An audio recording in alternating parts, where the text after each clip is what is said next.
O que tem acontecido com o Embraer E2? O avião é bom, ele é ótimo. A Embraer tem um histórico de segurança enorme e qualidade até acima da média. Mas ele não vende na mesma proporção que a fabricante imaginava. Vamos tentar entender comigo como é que é essa situação dos aviões Embraer E2, principalmente? Em relação à primeira geração, são algumas melhorias ali, como por exemplo, uma nova asa, um estabilizador horizontal menor, aqueles motores Pratt & Whitney PW1900 que são gigantes e mais eficientes. Assim, mas o avião é mais eficiente e não vende por que ainda? O principal problema, eu já contei aqui no canal, é justamente o peso dos Embraer 175-E2. Justamente aonde? No seu principal mercado, os Estados Unidos. E o avião que mais vende da Embraer não é o 190, tá? É o 175. As empresas regionais americanas utilizam centenas de jatos da primeira geração, tanto dos Embraer 145 como dos 170, e não compraram nenhum E2, pois o peso do avião foge ao padrão determinado pela legislação norte-americana e ele não deve voar sob o regime de nenhuma empresa regional. Isso é um enorme problema para a Embraer. O problema do peso são justamente quem? Os motores. Já viu o tamanho deles de perto? Se comparar especialmente com os modestos motores da primeira geração, eles são muito grandes. As empresas americanas vão continuar voando o 175 por alguns anos e dificilmente a Embraer vai conseguir mudar alguma coisa no 175-E2, ou seja, se o escopo americano não mudar, nenhum E2 vai ser vendido para essas empresas regionais americanas, tá? Elas que servem a Delta, United, essas empresas aí. Aí eu fico me perguntando sobre o engenheiro da Embraer que fez isso aí.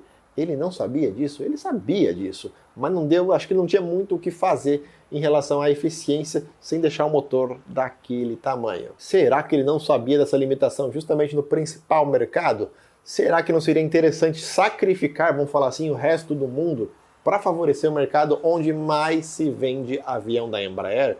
Sim, é nos Estados Unidos onde mais se opera avião da Embraer e faz tempo, gente. Outro fator que muitos desses jatos 175 da primeira geração são novos e a Embraer ainda está entregando algumas unidades. Ou seja, em menos de 20 anos, esses jatos não vão se aposentar. Então, para que trocar? Aí entra outro problema. A220 versus Embraer 195. Por mais que o 220 não seja originalmente da Airbus e da Bombardier, no caso, hoje ele leva o nome da Airbus e ponto final e não tem muito o que fazer.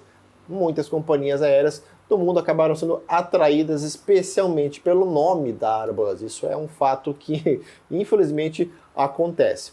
Fazendo uma comparação rápida, podemos ver que, por exemplo, o Z2 nem deveria ser o competidor direto, no caso com o Airbus A220-300, e eu vou te mostrar por quê. Vamos lá, o A220-300 tem capacidade para 160, contra 146 do E2. Aí, beleza, até dá para comparar ali, que são apenas 14 passageiros a menos. Mas o A220 tem 38 metros contra 41 do E2, o E2 é maior. E qual que é o pulo do gato? A configuração interna do A220. Ela é 3.2 contra 2.2 do Embraer. Aí vai depender do que a companhia aérea está escolhendo, porque o A220 ele é menor e leva mais passageiros. A alcance do A220 chega a 6.297 contra 4.815. Aqui é uma enorme diferença na aviação. O A220 chega a cruzar o oceano dependendo ali da origem e destino, coisa que o Embraer não faz. Combustível, só para você ter uma ideia, 21 toneladas do Airbus contra 13 do Embraer, por isso esse alcance é muito maior. Questão de preço de tabela, 91 milhões de dólares para a Airbus contra 60 milhões da Embraer, mas isso é preço de tabela, as negociações das companhias aéreas são muito diferentes desses valores que a gente encontra aí pela internet. Relatos de passageiros frequentes que já voaram os dois aviões afirmam que o A220 é mais confortável, com mais espaço para as pernas, mas claro que também a configuração do Embraer é muito melhor para o passageiro. 2-2. Ninguém senta no meio, não existe o assento do meio nos Embraer E2. Eu ainda nunca voei o A220, vai ser meio difícil, né? Só se eu for lá para a Europa, o E2 eu já voei algumas vezes aqui no Brasil. A questão do preço também é uma vantagem para a Embraer, mas ao mesmo tempo o A220 faz mais dinheiro porque ele pode transportar mais passageiros, transportando mais passageiro por mais tempo, vai chegar um tempo que perde essa vantagem aí da Embraer. Os dois aviões têm vantagens e desvantagens e que definem as necessidades são, claro, as companhias aéreas e elas estão escolhendo o Airbus A220, mesmo o Embraer não sendo um avião ruim, aliás, muito longe de ser ruim, é uma questão literalmente mercadológica, minha gente. O Embraer E2 não ofereceu muitas coisas para as companhias aéreas em relação a novidades. O que seria isso? Especialmente a questão de versatilidade do avião. Ele pode fazer as mesmas coisas do que o E1 com um pouco mais de economia, mas não foi aquele boom, ele mudou asa, mudou aqui, mas beleza, mas para a companhia aérea isso não interessa, ela quer o quê? Economia.